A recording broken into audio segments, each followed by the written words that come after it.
So my name is Balaji Muralidharan. I'm an associate researcher at Continuum Dynamics. So we are a small business firm. We work on rotorcraft modeling and nuclear engineering, amongst other stuff. So this is a collaborative work. My collaborators for this particular work are Alex Boschitz and Glenn Whitehouse, my colleagues. I would like to acknowledge DOE for sponsoring this work. There's also the usual disclaimer regarding that we had show. So this talk is on a mixed formulation uh, of vorticity and velocity solver that uses AMReX framework for wind farm modeling. Right. So the motivation for this work is that, like, wind energy systems typically experience highly unsteady loading, making modeling difficult. Also, like currently existing tools have issues resolve for resources for accurate modeling of the large scale modeling of wind farms. So to address the two main resolutions, two main limitations of currently existing tools are that to resolve the turbine blades, we require body-fitted mesh, which the grid generation of which is costly, and also typically we require a high mesh resolution to resolve the wakes. To address these limitations, we have come up with a combined mixed formulation approach that uses a Cartesian grid-based, fully compressible Navier-Stokes near-body solver and a block-structured vorticity-based off-body solver. So we combine the strengths of these two solver to develop to come up with a efficient and cost-effective tool for large-scale wind farm modeling. Right. So the overview, this slide presents overview of our approach. The basic idea is that we use a vorticity-based off-body solver, and in the domain, in the near body region, we use an Cartesian grid-based Navier-Stokes solver. So this addresses the need to resolve the highly unsteady motions near the solid surfaces, and also resolve the wake in a highly cost-effective manner.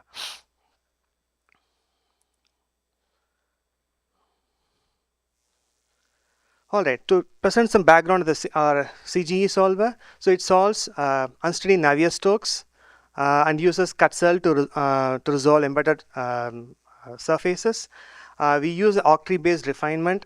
The surface cells are processed and we generate a body-fitted polyhedral volumes. Some benefits of a solver are that we can perform automated mesh generation, which requires minimal intervention. So volume mesh generation, volume mesh is decoupled from the surface mesh. So in terms of when we refine the volume mesh, we have a surface mesh that is independent. So we can have the surface resolution of the resolution of the surface meshes can be maintained. So other important feature about our solver is that we can also handle imperfect surface grids. So when we have gaps, intersections, and degenerate features in the surface grid, this can be efficiently handled with our solver. So the hierarchical nature of a of the octree approach facilitates a multigrid solver. So we use a multigrid approach for the linear solution of the for the time implicit scheme. So one caveat with the Cartesian grid-based approaches are that they are inefficient in representing boundary layers. So we use wall functions to resolve to model the boundary layer. Right. Some other features of a solver are that it's a cell-centered base finite volume solver. We have several options for flux splitting, and we use various limiters. As I mentioned, we use multigrid acceleration. We have several turbulence models. For rotorcraft, on propeller modeling, we have the simplified actuator disk approach, and also we have an explicitly resolved sliding interface approach, which I'll be talking about in more detail later. So these are some snapshots of cases that we have run with our code. So the sliding interface treatment is unique in that when we actually can have rotating zones that are irregularly shaped. So we, instead of moving the body, we actually move the whole surrounding grid. So we demarcate the rotating zones using line segments or plane segments. We support multiple types of line segments. So for example, line segments that touch the rotation axis, and then line segments that can touch the surface, and other line segments that actually define the rotating zone. So using these different types of line segments, we define the rotating zone. We can have multiple rotating zone which can be regularly shaped, and each zone can be rotating in a different direction. So one aspect of having a rotating zone slide interface approach is that since we have a Cartesian approach at the interface, this can result in overlap regions. So we can have surfaces crossing each other. So we had to make explicit corrections to enforce conservation of area and conservation of fluxes. So we handle all these aspects to make sure that conservation is enforced along the sliding interfaces. Right. So this is an application of a sliding interface scheme applied to a F31 A31 counter rotating open rotor. The slide on the left shows two rotors, and the blue isosurface that demarcates one rotating zone, and the red demarks another. They are counter rotating. The center figure shows a solution snapshot of the counter rotating rotors. The grid snapshot here indicates the zones rotating, and we have this overlapping grids. So because the grids rotate, so that way we account for the rotation of the rotors. So other key component of the approach is our vorticity-based solver. So we solve incompressible formulation of the vorticity transport. For the velocities can be computed from the vorticity solution using a Poisson solve. Sometimes we can have non-divergence of the vorticity. In that case, we actually do explicit correction. Since the formulation is incompressible, we can have larger time steps. The other important aspect of vorticity-based approach for especially for external flows is that we can employ fast multiple methods that can provide accurate far field boundary condition.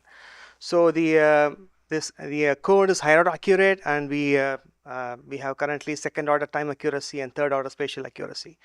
So this particular code has been around for a while, but recently we had upgraded or updated the code to work within the AMReX framework. So for block structure refinement, we have options to support AMReX as well as boxlib. For the Poisson solve, for the velocity equation, we use the AMReX multi-level geometric multigrid approach.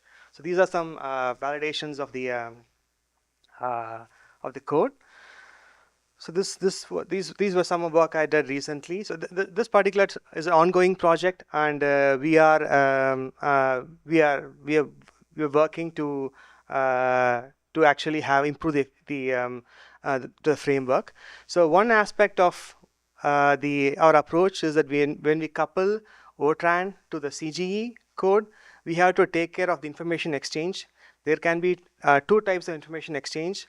One is a surface exchange, where we transfer the velocity information from the OTRAN to the CGE. And there's also this volume information exchange, where we take the solution from the near body solver from CGE, and then impose it on the underlying OTRAN or the vorticity solver. So in terms of imposing the boundary condition from OTRANX to CGE, this is fairly easy, fairly direct. So that's not that's not an issue. But A naive implementation of the vorticity information exchange would require extracting volume information from the entire CGE domain and then imposing it on the Fortran framework. This is very expensive. So some of my recent work has been to improve this approach. So we came up with a modified approach where we actually take information from a smaller buffer region. But this requires additional consideration, which I'll be discussing in the next slide. Right. So instead of extracting the entire volume information from CGE, we restrict information exchange to a narrow region. So we actually have a buffer region, and we have to take into consideration the vorticity information inside this buffer region. So this requires some reformulation. So we reformulate the Poisson equation in terms of the bound vorticity, the free vorticity, and also the divergent part of the velocity field. For example, velocity can actually leave or enter this buffer region, so we have to take into account that as well. What we currently do is that when we actually split the Poisson equation, we can treat, so on simplification we can treat the right hand side term for the Poisson equation to two terms essentially. Okay, I can. So here I show here. So that's the free vorticity and also the information contained in the bound vorticity and also the divergent velocity field. So what we do is we actually impose the free vorticity directly from CGE, but for the bound vorticity, we numerically can show that if we enforce the boundary condition as mentioned here, so we can take into account both the bound and the divergent part of the velocity field.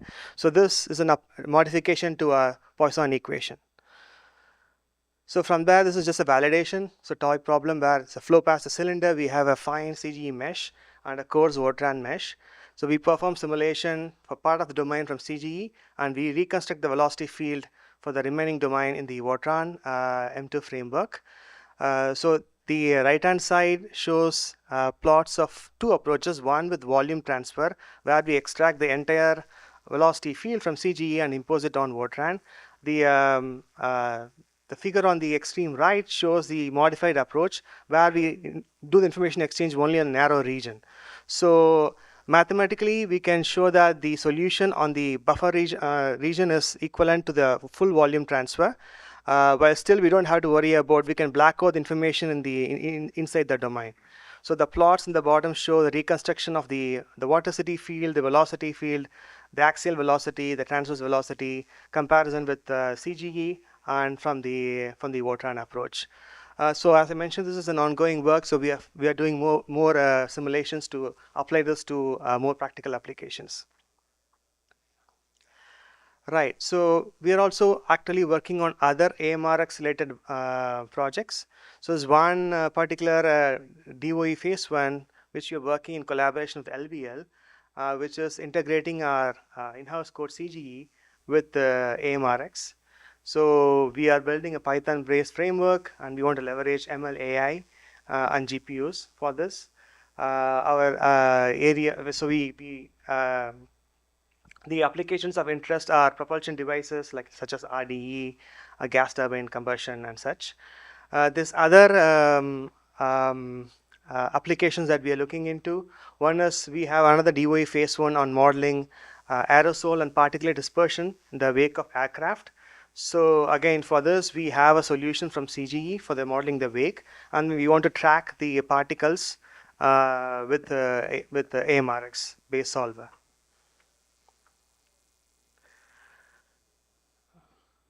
Right, so there's additional slide which was in the other presentation. So we are also looking into another application where we have a cold spray cold spray application where it's for use for additive manufacturing and repair. So there it requires accelerating particles in a nozzle. So currently I'm the PA of that project. I also want to leverage AMReX to study for cold spray application as well, as it involves particles. So some challenges and improvements that we are trying to that we are currently working on. For the Poisson solve, currently, at least the framework that currently I'm using, for the Poisson solve, we require a separate solve for each velocity component. So it would be better if you can have vector solve for all the components in one shot. And one of the things that we also want to explore is that how many levels of refinement can AMReX in a sense support efficiently. So for octree approaches, we often use 8 to 10 levels of refinement. But if we use such levels of refinement AMReX, what is the cost benefit versus trade-off? So that's something we want to explore. And now we identify, since we are integrating CG into AMReX framework, we want to make the formulation truly mixed in a sense. We don't want to use two separate solvers like Vortran or CG, rather integrate them into a single solver, where some AMReX blocks will be tagged to solve the compressible Navier-Stokes formulation, whereas the remaining blocks will be solving the vorticity formulation. So that's something we are looking into. And as a part of the ongoing DOE work, we also want to support multi-cut EV cells to support complex geometry, and that's a part of the ongoing work. Right. So the summary is that, okay, we have developed and we are working on a mixed formulation that uses a near-body fully compressible Cartesian grid solver and coupling with the off-body vorticity solver that combines the strengths of the two approaches. For coupling strategy, we are developing an approach where we use an overlapping buffer region for transferring the vorticity and velocity solution. And so this ensures continuity, and we can accurately transport the wake beyond the CFD domain. So this could be applied to not just wind farms, but also for rotorcraft problems. And use of a Cartesian grid approach reduces the reliance on complex meshing. And also, since vorticity-based approaches can resolve wakes at a much lesser resolution, this reduces the demand for highly resolved meshes. So in for future work, we want to perform fully integrated simulations of multiple instances of near-body solver embedded in a Vortran domain. Right, that's it. Thank you.